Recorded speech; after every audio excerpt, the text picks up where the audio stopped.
A lot of video editors get paid per project, which means if you edit faster, you will make more money. And since time is money, I promise that by watching this 12-minute video, you will save hundreds of hours in editing. I've edited over 500 videos for some of the biggest creators you've likely seen, and through this, amassed over 500 million views. So here's my entire framework for how to edit faster. It's important we start off with a strong foundation, and don't worry, I'll open up Adobe and show you exactly what I do during the actual editing, but I believe this is far more important, and here's why. This is a quote from one of my favorite books. Pause the screen if you want, but what this taught me is to use your mind like a laser and not a lamp. You don't want your thoughts to be scattered, you want to focus on one thing at a time. But the only reason I'm saying this is so you understand the importance of what I'm going to say in the next few steps. And I know you probably heard that a million times, but I'm going to show you practical ways that you can actually force yourself to remove distractions. So the biggest distraction is probably going to be your phone. Sometimes I literally just chuck the phone on my bed, but to be more realistic, what I normally do is I put my phone on work mode. Now what this does is disables every single notification but the ones I chose to leave on. Now why is this important? Because I don't want to miss certain phone calls from certain people. You might also not want to completely disable your phone in case you get an important phone call, which is why you're going to customize the focus on your phone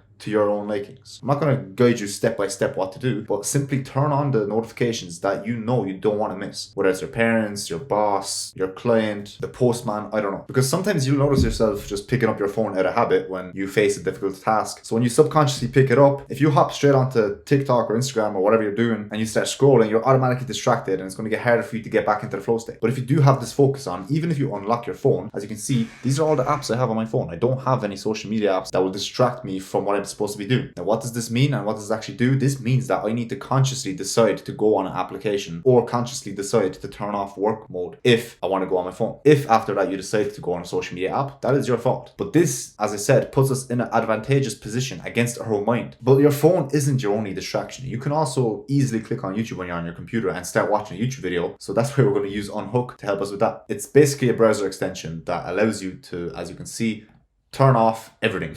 So you don't see any recommended videos, you don't see anything, comments. You can customize it if you want, but this is super useful, especially when you're a video editor, because you're going to be looking for stock footage. You're going to accidentally end up on YouTube just searching for stock footage or searching for styles, but now you need to manually type in videos that you're actually looking for, and you're not going to get distracted by some new upload from your favorite YouTuber. So if you get easily distracted by Twitter or by Facebook or whatever else you're using, there's definitely extensions for those websites as well. But so far, if you're following along, we have our phone disabled and we have YouTube disabled, but we're still not doing any work. Again, this is just setting up the foundation before we even begin to work. You're setting yourself up to win. So another thing I like to do before I even get into work is find good work music. Brain FM is really good because you don't have to think about it at all, which is what I like about it. You simply choose what activity you're going to do. You can personalize it to your own likings, and apparently it's scientifically backed. But I don't know about all that. I just know that it helps me focus and get into the flow state when I'm editing. It's not expensive, but it does cost money. So if you want a free version, I recommend this channel a lot. I like this video here, the cognition enhancer one, and this one over here is really good as well. Lane 8 is also very good. I recommend them. And I tried listening to rap and I tried listening to songs with like a lot of lyrics and stuff, and it doesn't work as well. If it works for you, it works for you, but I do recommend instrumental songs. Right, so now we're moving on to the next section, which is organizing your folders. And the reason I'm covering all the fundamentals so heavily is because this is what will make you edit faster. I'll show you some cool keyboard shortcuts and all that later on, but the most important thing is just sitting down and working without distractions. So don't think you're too good for step one, because that is the foundation. If you don't have that sorted, fix that before you move on to the next step. But anyway, the next step is organizing your folders correctly, and this goes for your web browser as well. So over here I have my most common apps that I actually use. Then I have folders all well organized for all the other websites that I use. Instead of manually typing in something every time, I simply just click on the website I need to use, because I use a lot of the same websites a lot of the time. This might seem like minute, but the point of having everything well organized isn't for the extra couple of seconds you might save. It's for the fact that everything just flows nicer. You don't want to be consciously thinking of where do I find this asset, or where is my folder for my video, or where is my downloads folder. You don't even want to consciously think of that. You want to simply let your subconscious handle that. And if you have everything set up the same way every single day, it just becomes a habit for you to drag stuff in when you download it into the folder that you're editing on. And this is how I would recommend you structure your own folders. So normally I have it on this screen that I'm looking at right now, which bonus tip, you should have a second monitor. What I would recommend is having the folder with the project you're working on be basically covering up more than 50% of the screen, because this is going to have by far the most assets. You should have a downloads folder. The reason I have a desktop is because when I take screenshots or screen recordings, it automatically goes to my desktop. And then have 3 different folders depending on what you're working on. If you're working on effects, for example, you can have your green screens here, your icons here, and your backgrounds here. If you're working on sound effects, you can have your main sound effects open here, your transition sound effects here, your extra sound effects here, right? You get the point. Just structure it in a way where you can just look over and you see the asset that you need to work on. Organize this how you want, but just make it effective to you. So once you set yourself up to edit, that's when we can actually begin editing. So by far the most practical method that I actually use is the way I trim my videos. If you're not using this is a goldmine, right? A lot of you guys are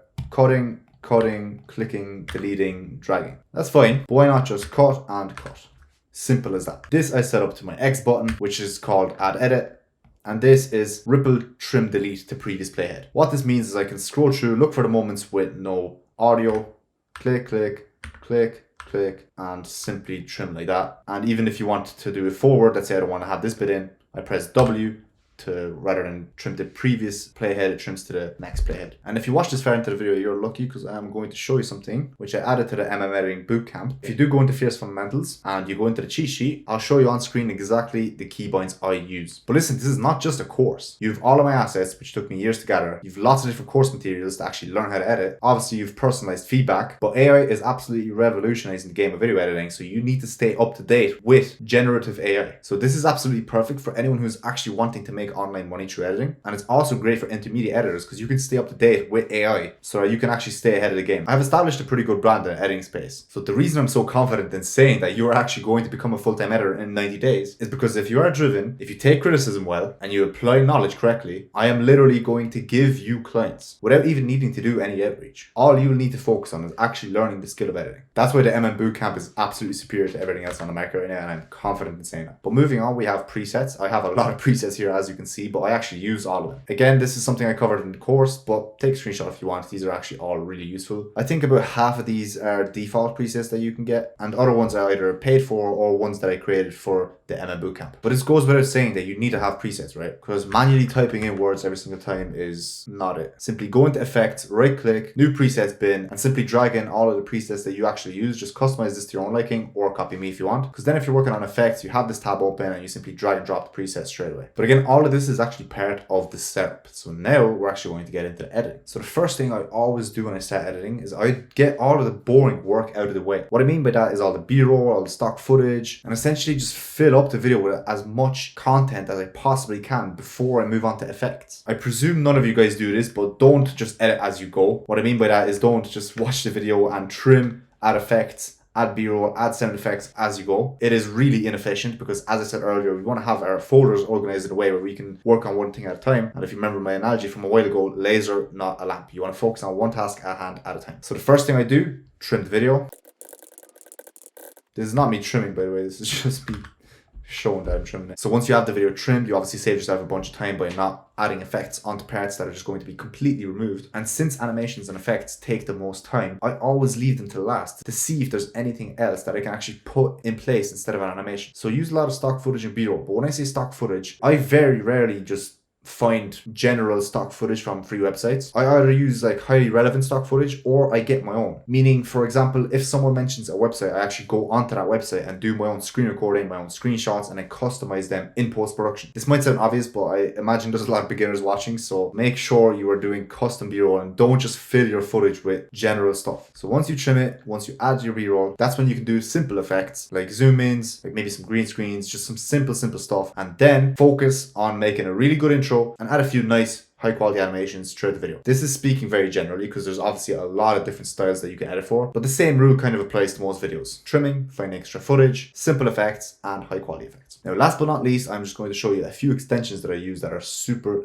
beneficial. Firstly, Premiere Composer. It's called Mr. Horse or something like that. I have the paid version, but the free version is also really good. It just has a bunch of presets and sometimes they just come in really handy. Nothing complex, just nice stuff to have and a good option to have on the side. The Envato preset, this is unbelievable for sound effects. This is a paid tool, so I'm not going to touch on it too much, but basically you type in any sound effect that you want, you search for it, and you can download it straight in Premiere Pro and then drag and drop it into your timeline. Epidemic Sound, again, this is paid, but if you are working with some higher level clients, they typically have an Epidemic Sound account. And if you have their account, you can simply sign into it. And again, download the songs straight from Premiere Pro and drag and drop it into the timeline rather than going onto a web browser, logging in and downloading it. I can't be asked opening up After Effects, but if you're on After Effects, FX Console is a must tool for me. It allows you to simply press Control Space and search for any effect rather than looking for the effects window on After Effects. Now, I do have some other tips and tricks that I use to edit faster, but again, you'll get the most by just removing distractions, focusing, and having everything set up correctly. That is by far the most important thing. All these other tools and plugins and stuff like that, that's just like the cherry on top, right? But if you're interested in video editing, I highly recommend you just click the link down below and see what I actually have to offer you. But even if you don't join, it's completely fine. All I ask is you leave a like if you enjoyed the video, subscribe if you want to see more, and drop a comment with any feedback you want to have or any video you want me to make.